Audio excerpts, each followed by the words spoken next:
My name's Noah. I'm 24, an electrician apprentice, and according to my mother, living proof that some wires are just crossed wrong. I grew up in a house where the electricity wasn't the only thing that needed rewiring. The walls were clean, the floors were spotless, but emotionally, we were one faulty outlet away from burning it all down. My room was the basement, not because there wasn't space upstairs, but because that was where you belong until you figure your life out. The upstairs was all white walls, dusty candles that no one was allowed to light, and framed Pinterest quotes like, "Family is the anchor that holds us through life's storms." Funny how mine felt more like a sandbag. Every time I'd bring up work, I got the same response. "You're crawling through attics like a raccoon, Noah. Is that what you want to do forever? You could have been something. Something. Like my sister, Natalie. Natalie, the orthodontist in progress. Natalie, the pearl of the Parker name. She got the bedroom with the bay window, the brand new car at 17, the 'We're so proud of you' speeches every week at dinner. I got to fix the light when it flickered in the pantry. While she posted filtered selfies from Aspen, I was unclogging breaker panels and crawl spaces for $16 an hour, covered in insulation dust and sweat. And I loved it. I was good at it. Not that anyone cared. When I got my first certification, I stuck it on the fridge. By the next morning, it was gone. Replaced with one of Natalie's third-place bowling trophies. "Yours didn't match the decor," Mom said without even looking up from her coffee. Sometimes I wondered if I was adopted. Other times I figured I was just a tax write-off that overstayed his usefulness. But I stayed. I stayed even when Dad made jokes about me installing lights because I couldn't ever shine on my own. I stayed even when Mom reminded me that Natalie never made us worry. I paid rent. I paid for my tools. I even helped with groceries. Quietly. Never asked for anything. Because deep down, I thought if I stayed long enough, they'd see me. Not the basement. Not the toolbox. Me. Then one night, after a typical dinner of silent chewing and mild parental disappointment, I mentioned that I'd been offered a gig, wiring a new apartment complex across town. Big job. Full-time. Good pay. Mom didn't congratulate me. She slammed her mug down and said, "So that's it? This is your dream? Running around with wires like some handyman? You're a disgrace." She looked at me like I just spit on the floor. "Get out. If that's who you want to be, do it somewhere else." At first, I thought she was joking. But her tone wasn't. Her eyes weren't. Dad didn't say a word. Just kept scrolling on his iPad. Natalie wasn't even there. She was at some beach rental in Florida, paid for with the money they said they didn't have when I needed new tools. So I stood up, walked downstairs, grabbed my duffel bag, threw in 2 changes of clothes, my work boots, and my certification, the one that didn't match the decor. And I left. Quietly. Just like they always said I should. They didn't even come to the door. I still remember the hallway light flickering above me as I walked out, one I'd offered to fix weeks ago. I looked up at it one last time, and for some reason, that stupid flickering bulb felt like it understood me more than they ever had. Outside, the air hit cold. My boots scuffed the pavement. No dramatic goodbye. No yelling. Just the sound of the screen door creaking shut behind me. Funny thing is, I didn't even slam it. I just let it close on its own. The first night I left, I crashed at my buddy Jared's place. 1-bedroom apartment that smelled like Jim's socks, microwaved burritos, and just a hint of broken ambition. The couch sagged like it had seen things. Probably had. I didn't ask. "You sure you're good down here?" Jared asked, holding a paper plate full of cold pizza. I nodded. Better than home. He didn't push. That's what made him a good friend. Just tossed me a blanket, turned off the lights, and let me marinate in my own thoughts. And let me tell you, no one prepares you for the emotional weight of sleeping under a window that looks out on a gas station dumpster. That first night, I lay there staring at the ceiling fan, listening to muffled traffic and the soft purring of Jared's judgmental cat, and all I could think was, Did they even notice I was gone? Mom probably replaced the silence with a new candle. Dad was probably watching cable news, complaining about how kids these days don't stick with things. And Natalie? She probably posted a beach photo with some quote like, "Focus on what makes you glow." I didn't cry. I just felt heavy. Like the kind of heavy no amount of lifting ever fixes. The next few days were work and survival. I ran side jobs like my life depended on it, because honestly it kind of did. Rewiring outlets in old townhomes. Fixing bathroom exhaust fans. Emergency breaker flips at 3 a.m. I slept when I could. Ate what I found. Folded my clothes in a milk crate. Used a shower curtain for privacy on the couch. Jared was cool. He didn't say much, but I saw him leaving snacks near my stuff. Didn't mention the socks I'd washed in his sink. Just kept the Xbox volume low, and handed me gas money once without a word. One morning, while I was loading wire spools into the back of a borrowed van, my boss Carl asked, "You trying to impress someone, Parker? Or you just hate sleep?" I shrugged. Sleep's for people who live somewhere. Carl chuckled, but he watched me a little longer than usual that day. Like he knew something was up. The truth? I didn't have a plan. I had $271 to my name, 3 unpaid bills, and a truck that made a choking sound every time I turned left. I was tired. But I wasn't going back. Not after how fast they let me go. "You're a disgrace." That sentence still buzzed in my head like a loose wire. Especially when I thought about my dad. The last real conversation we had was over dinner. I told him I wanted to go into electrical work full-time. He laughed. Not cruelly, just dismissively. "Wires? Really? What, you're scared of real responsibility?" Then he went back to his casserole like he hadn't just short-circuited my self-esteem. So when my phone buzzed a week later and I saw Carl's name, my stomach did a full loop. "You still looking for extra work?" "Always," I replied. "Willow Ridge Apartments. New construction. They need a temp tech. Could be full-time. It's yours if you want it." I froze.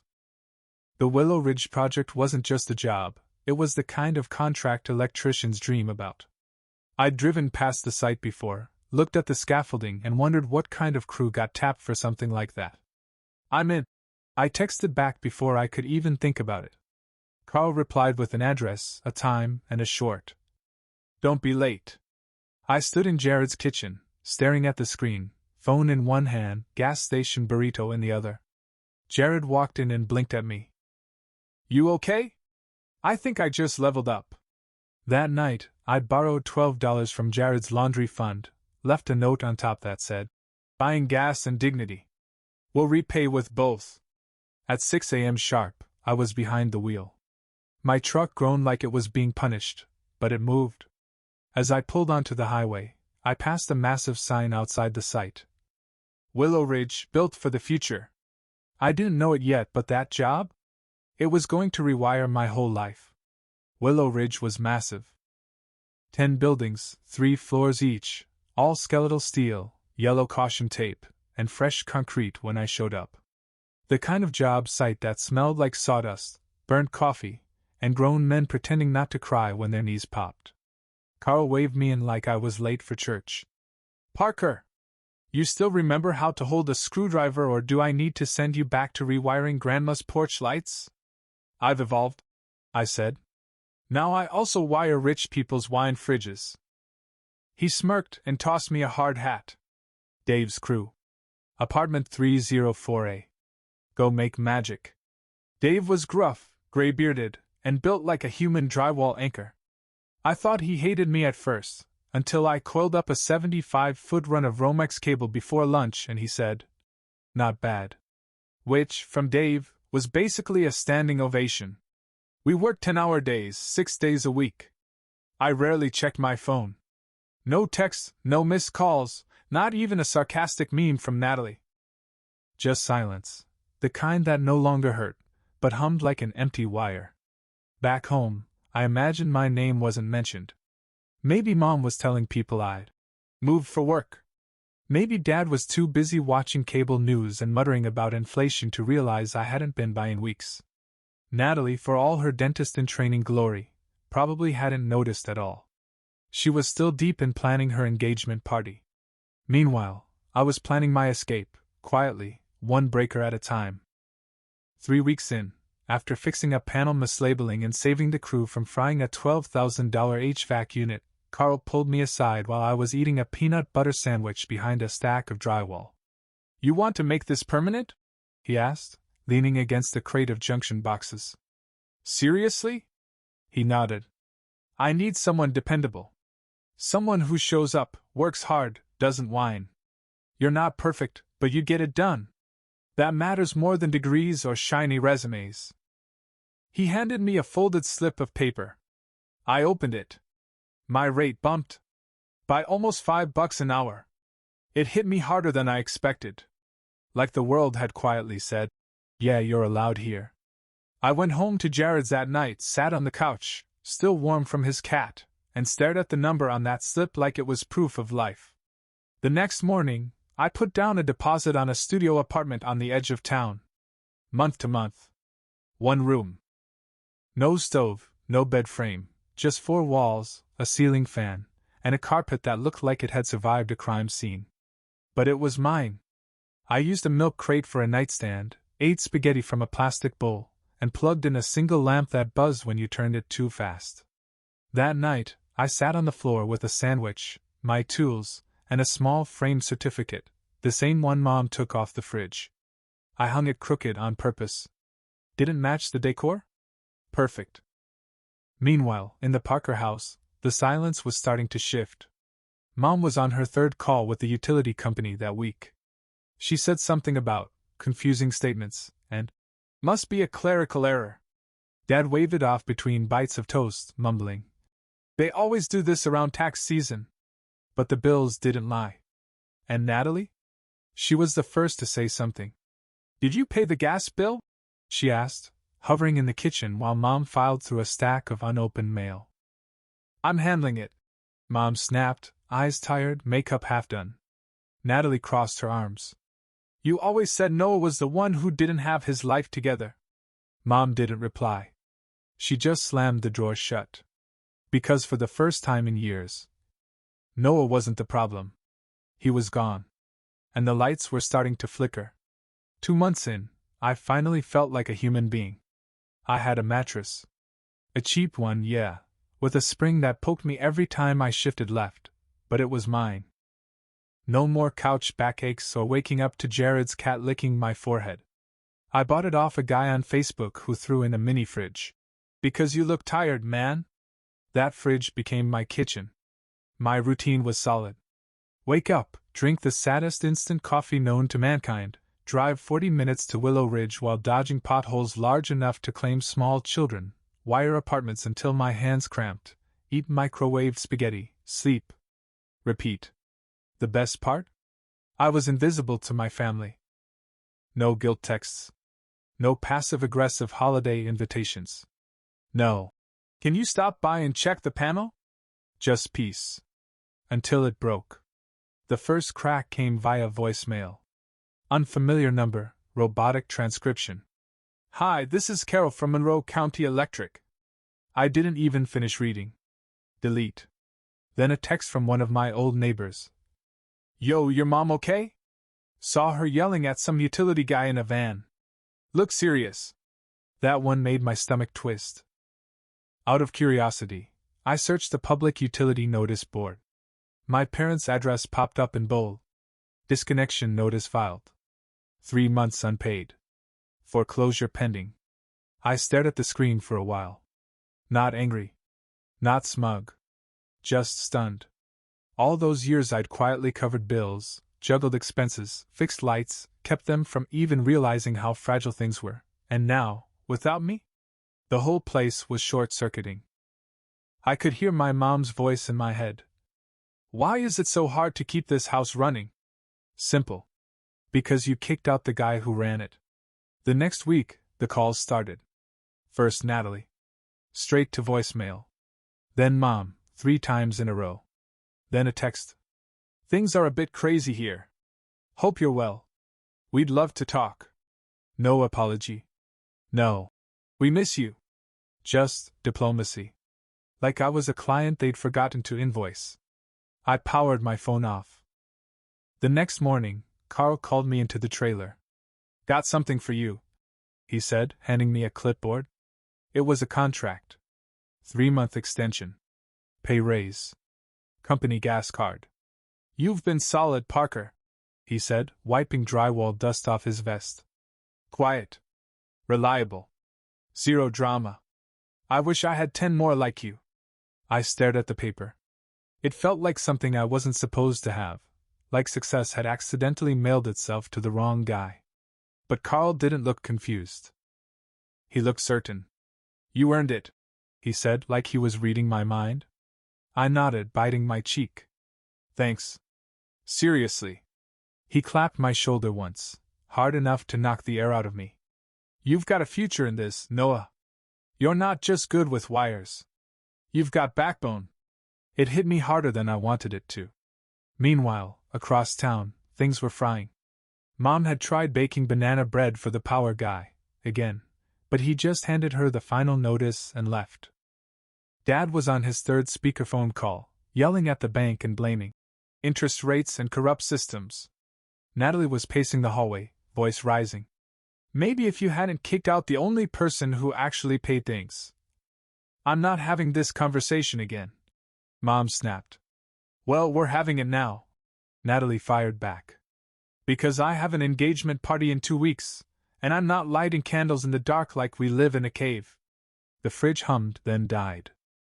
The house went quiet. No one wanted to say it out loud. But the truth buzzed like a dead wire in the walls. They needed me. And I wasn't coming. It happened on a Saturday. I'd just finished rewiring an attic unit that felt hotter than the sun's armpit.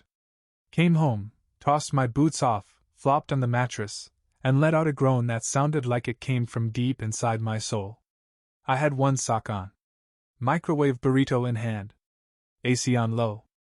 Life wasn't glamorous, but it was quiet. And that meant everything. Then came the knock.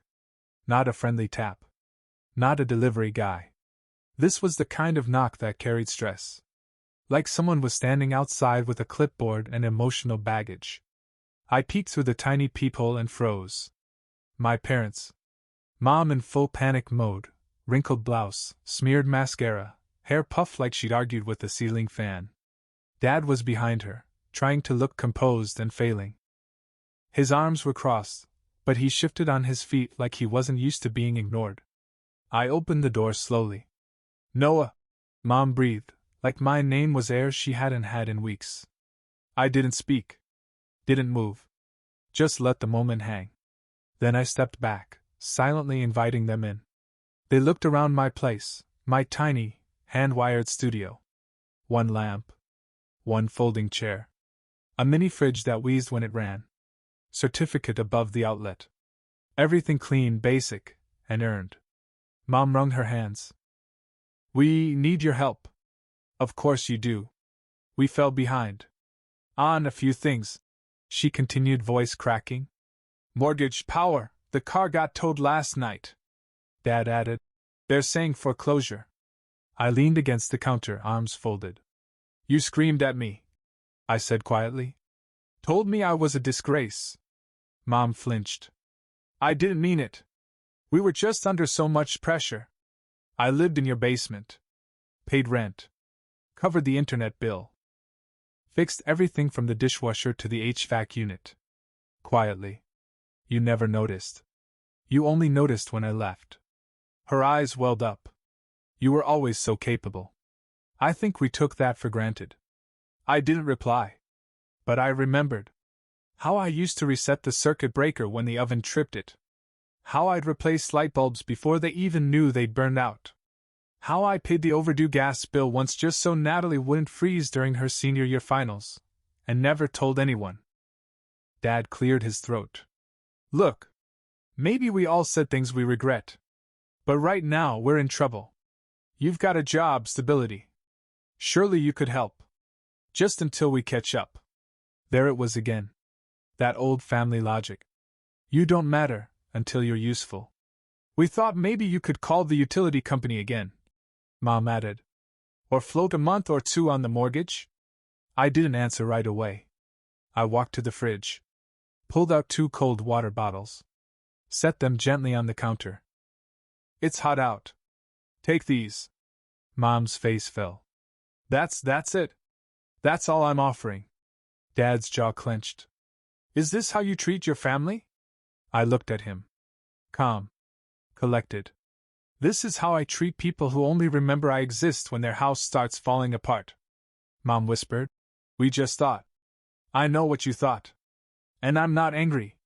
I'm just done. They stood there for a moment, expecting something. A speech. A softening. A guilt-fueled hug. But I gave them nothing. They walked out, bottles in hand. As the door closed, I sat on the bed. My hands were still steady. No shaking. No shame. Just silence. Then my phone buzzed. Natalie. One text. They're freaking out. Good. I stared at it. Thought about replying. Didn't. Instead, I reached over, flicked the light switch, and smiled when the lamp turned on. The power was on where I lived. And I didn't owe anyone an explanation. A week passed. Then another. No knocks. No voicemails. No. We were just wondering. Texts. Just silence, not the cold, passive-aggressive silence I grew up with, but the kind that makes you breathe easier. I didn't realize how loud my life had been until I stepped away from it. Work was steady.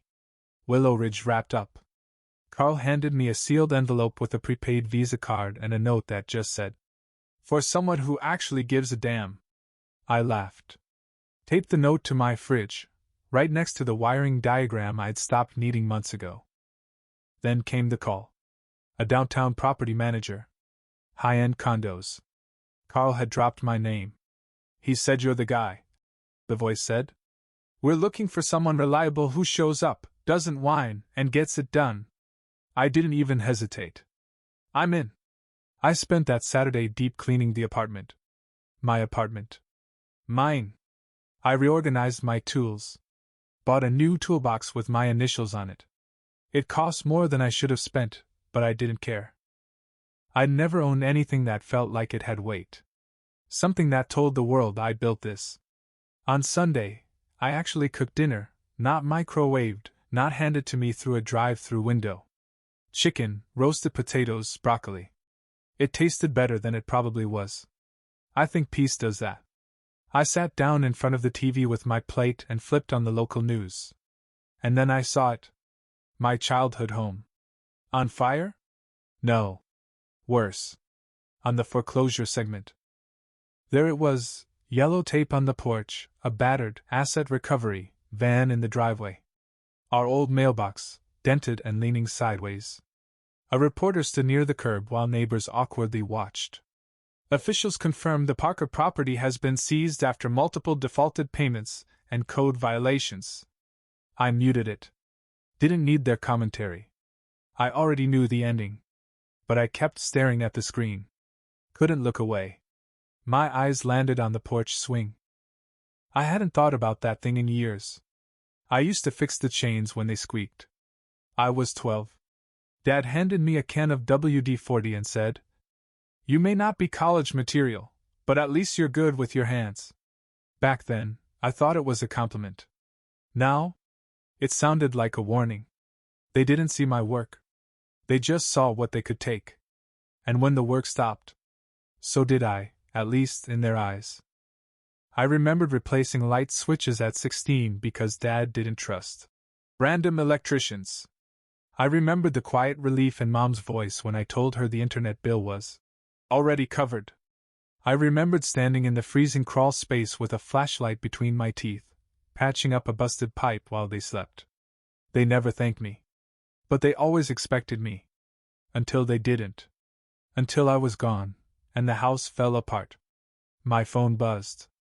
I already knew who it was. Natalie. "They're staying with Aunt Liz. Power's out." Dad's furious. Mom's sobbing. Still blaming the world.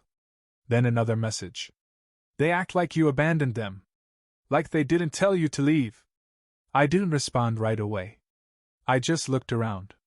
My walls were plain. My lamp was from a garage sale. My rug didn't match the floor. But it was all mine. For the first time in my life, I wasn't fixing something I didn't break. I typed out a reply. Tell them I'm exactly where they left me, just further along. But I didn't send it. I turned off the TV, cleared my plate, and switched off the lights. Home wasn't a place anymore. It was peace. And they couldn't repossess that. I didn't expect to see them again. Not anytime soon. But life's funny like that. It was Natalie's engagement party. Backyard setup, paper lanterns swaying under a drooping clothesline, and enough folding chairs to make your knees scream. I came because she asked, twice. Then begged. You're my brother, she said. You earned your place at this table. I almost didn't go. But then I realized. I wasn't the one hiding anymore. Carl was already there when I arrived. He wore a short-sleeved button-up and looked vaguely uncomfortable holding a tiny plate of cucumber sandwiches. Natalie saw me and rushed over, linking her arm through mine like we were 10 again. I'm glad you came, she whispered. Even if they did too. She nodded toward the drink table. There they were. My parents. Mom had on too much makeup, like she was trying to paint over the months of stress. Dad stood behind her, stiff as drywall. His shirt didn't fit, sleeves too tight, collar unbuttoned. They clutched plastic cups and looked like extras in a scene they weren't invited to. When Mom saw me, she gave a small, broken smile. I nodded politely. That was all. Carl wandered over, eyes flicking between them and me. That them?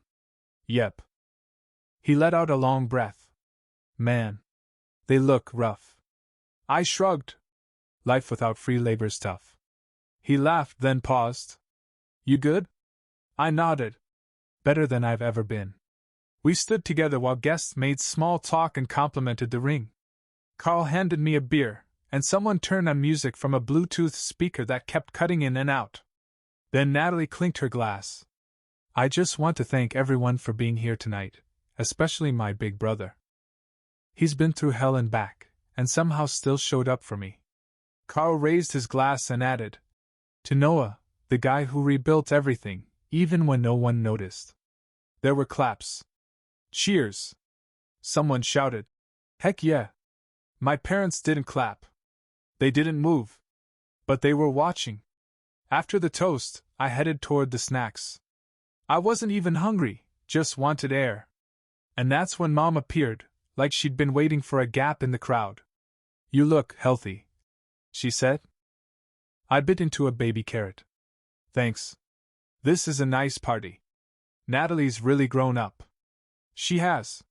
She hesitated. I didn't know we were losing everything when I screamed at you. I looked at her. I did. Her voice dropped. We thought you'd come back. I thought you'd mean it when you said get out. Her lip quivered. We've been at Liz's place. Your father's trying. But the job market. You're not here to catch up, I said. You're here to ask. I thought maybe you'd help. Just something small. Just until we. I don't fix what other people choose to break, I said. She looked wounded. Noah. Just then, Dad walked over. Arms crossed. Face tight. You could have helped. One call to the bank, Noah. That's all it would have taken. I turned to him. You told me I was a disgrace. That I wasn't part of this family. His jaw clenched. I was angry. No. You were honest. He didn't respond. Just stared, like he wanted to argue but knew he had nothing to stand on. I rebuilt my life while you let yours fall apart, I said. And now you're mad I didn't come running. Across the yard, Natalie was laughing with her fiancé. Carl was chatting with someone by the grill. A breeze tugged at the lanterns. The world kept turning. You're smug now, huh? Dad muttered. Think you're better than us? I took a long sip of my beer. No. Just better than I was. And with that I walked away. I didn't storm off. No dramatic exits. Just quiet, solid steps. I wasn't the kid in the basement anymore. I wasn't the unpaid handyman. I wasn't their fallback plan. I was Noah. And they couldn't fix that, even if they wanted to. It happened on a Tuesday. I was wrapping up a job in the city, third floor unit, tangled wires, terrible coffee in a paper cup. My back ached. But my spirit? Light. As I packed up my gear, I noticed a number I didn't recognize flashing across my screen. I let it go to voicemail. Then another. And another. 6 missed calls in under 10 minutes. By the time I was back in the truck, I had 12 more. The last one? My brother. Dad's furious. His voicemail said. Screaming. Pacing. The bank called. Said the mortgage transfer didn't go through. What did you do? I blinked. Then I remembered. Months ago, right before I left, I'd quietly signed over my share of the family home. I was on the deed. Grandma added me after Grandpa passed. Said, "You're the only one who actually fixes things around here." I never told anyone. It felt too kind to be real. But when I packed that bag, I made sure I wasn't the one holding the rope when it snapped. And now? It snapped.